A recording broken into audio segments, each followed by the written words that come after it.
Brussels sprouts and cauliflower, onion, fennel and cucumber, plum, pear and papaya, aubergine and saya, lime, lentils and quinoa, oatmeal bread and oatmeal flour, watercress and okra, tofu and sweet pepper. Well, this is going to be a meme at this point. So I wanted to cross Norway in a straight line again, and it didn't end up the exact same way, but the results were almost identical. Allow me to explain you what we did and why we came to the conclusion that we did, despite having the best help we could have ever asked for. We got all the equipment that we would ever need for this, and I struggled finding somebody who would go with me, so I got my friend Kristiyan with me to go up there, but I even had to pay him because finding someone willing to go up there with me was literally impossible. The people that I know with physical enough shape to do this either were at Tanzania, at the Faroe Islands doing some activism, or in the Alps. For some reason they were out doing other things. So I had a backup, so I asked my brother, but my sister-in-law is about to give birth, so he couldn't come. So I got Bulgarian Kristiyan with me, which started planning for this trip the day before. Not off to a good start there. There was a substitute bus for the train, and we went up into the airplane where Kristiyan took a picture of his own house from the air. Then we got to Tromsø in superb weather. I'm saying with a huge degree of sarcasm. And after a couple of hours of bus ride, then we got to the Lyngenfjord, which is where we were going to start walking. And after that, we got picked up and got to this home of the people that were helping us, basically. And a big shout out to both Roar and Thomas, because they did everything for us. And I'll get back to that later. And there's a couple of points to do with footwear, because many of you know that I don't wear shoes in summer, so I don't really have anything to wear in summer. Well, I bought these couple of shoes, and a thing that when you don't wear shoes, then there's something that slips your mind, because I couldn't find the GPS. And it's like, where the heck is the GPS? And we searched for ages, and then I'd slipped them into the shoe. I couldn't find it. And even more ridiculously, it wasn't only the GPS, but I couldn't find my bloody power bank. Det sånn at du har avhengig av den her powerbanken? And I didn't find it till we were about to leave, when I thought maybe I'd just put my shoes on before going on the bus so I don't forget them. And the bloody power bank was in the other shoe. That created a huge degree of panic. And for comfort, I brought some sandals because, well, I'm not used to wearing shoes. If the terrain allows for it, then I can use these sandals. And they look fine, right? But look at these straps. They are fastened to something. And to these pins. You see, this one is like properly out there, and this one looks a little bit in. And that's because the straps just popped out when I was walking out to put out these stash points along the line. I can actually just undo these straps by just pure force. These are garbage. But I cannot stress enough how satisfied I am with the help of the local people in Skibotn.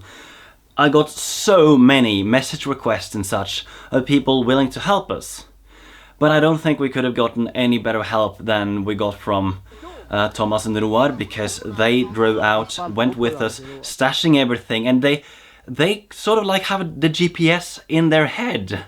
And it's also so fun thing that we saw a lot of things hanging around in the woods, but apparently it wasn't litter, it's just their back garden, sort of.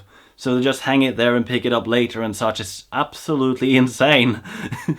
But something that we did not expect, and they did not expect, was the water level. This late in the year, the water level are supposed to be low, but as you can see, they were huge. But they had some plan in mind for how to help us, and listen to this. They are so incredibly kind. So the plan was basically to walk across here. That's about 40 kilometers over to the Finnish border. We call it the finish line for the pun.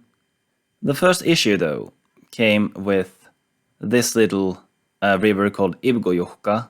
The locals just call it Skibotn. And as you can see from this clip, it was absolutely full. And it wasn't supposed to be at this time of year.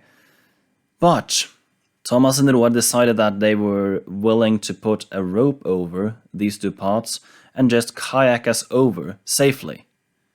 About stage 3 is about here. This was also so full, as you can see from the waterfall down here. It was absolutely too full for us to cross safely. But they had in mind to just put up a zip line for us to cross, or to put down a ladder as a bridge. And that was after they had actually driven down this road to stash down things for us. Like, they so went out of the way for us. But the last thing is, although we know we can walk this distance in 4 days, they said it was a bad idea, because then we would really have to rush there. And you listen to locals. Okay, so we planned on doing this 4 days, and they said we needed at least 1 more day, but they suggested 2 more days. There was a problem though, and Kristiyan takes vital medication, and he only had medication for Sunday, which means that we wouldn't have made it before he ran out. And that was the big nail in the coffin for us.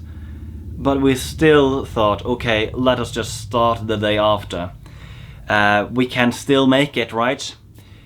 Yeah, at least trying. But I woke up in the middle of the night and I took this clip. Right now, I'm not sure if I'm going to even start the attempt. I got some severe panic attack. I've never experienced this in my entire life. I think I'm gonna puke. It's very bad. I just don't know what to do. I've planned for this so long, and I've been so eager to do this, and I know I'm in physical shape to do this, but it's 2 o'clock. I can't sleep. I feel like I'm going to throw up. It is a hard decision to make, and I've already failed travel fun just to not do it 2 times in a row. I don't know, I didn't feel like this when I was up at the Rana. This time it's different, and I don't know why. And why I say I don't know why is because I woke up. I don't know what was going around in my head, but it was probably something to do with the medication or something like that. It could have been other things as well, but I thought I had better mental health than I did, and that my mental health has been a problem lately, or the last few years. It's no secret. The isolation is one thing, because everybody has been isolating throughout the pandemic, but I felt isolated before the pandemic even. And this was about, I think, a year before the pandemic started. I had spent half a year in isolation because of some resistant scabies that I had. And it just was itchy all the time. It was absolutely horrible. And to top it all off, it's the amount of drama. Like I've told you that there was a court case going on in my family, which I am not yet willing to share. And also that I was assaulted on my birthday, that was also one thing. But the last 2 years, I've lost 3 grandparents. And when my stepfather died, I didn't feel like we were a part of things. Like, I know that they've left each other, but that's only like 1.5 years prior or something like that. It's like we've grown up very close to him, and I don't know. Things hasn't been how they're supposed to, and I don't know how to handle these things. I thought maybe going out there on an adventure could help things, but in this very instant, it was the other way around. Everybody was supportive of what we were going to do, and everybody was supportive when we decided that we were going to cancel last minute. And then just Roar and I went up there to retrieve all of the stash points. Lost stash retrieved. This is beautiful, and it really bugs me. I just can't do it. Yeah, I don't know what else to say. And they have actually suggested that we might try again, maybe in the winter, or maybe to start from Finland and then go down to the fjord, because then you're going downhill instead. I thought of it, but I really wanted the pun of reaching the finish line. But if I go up there again, it's either one of those two. But there's one more thing I wanted to say, and that is to one troll in the comment section. The username is just AW. Clearly he's too afraid to meet me face to face, but I'd rather debate you face to face. We can do that on Skype or whatever. Anyways, I don't want to hear a single word from you again. What you are suggesting is dangerous. When I had to cancel last time, it was due to avalanche danger, and you say that, oh, it was just because a vegan couldn't plan properly. If there wasn't an avalanche danger, it wouldn't be difficult to walk this in the winter. As I showed you in the last video, I had already walked through mountainous, snowy terrain that was way more challenging than what I was about to do up at Rana. And you need to know one thing. If things are not okay, if something can go wrong, you're supposed to cancel. Are you stupid? Like, seriously, are you stupid? But seriously, I know that you're a complete narcissist and you feel joy in me actually feeling bad for whatever you say to me. And yes, I am feeling bad. But you know what? You're making yourself look like a complete idiot. And thus I'm satisfied. Win-win. Right? And a big apology to everyone looking forward to this. 2 times in a row I am basically not delivering. But I'm trying to make up for it in some way by doing some other challenges, but they're not going to be as high stake. Like, I've done crazy things before. You know I'm capable. So it's not like I really want to prove myself. It's just I really wanted to beat that record. But I really hope you understand, and there wasn't anything else we could do. If we'd done it anyways, we might not have beaten the record and we wouldn't have had any fun. So, may I try again? I don't know, maybe. We'll see.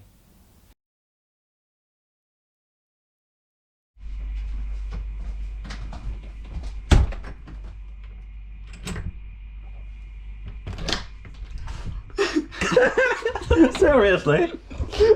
And you did lock it, right? Yes. The absolute heck!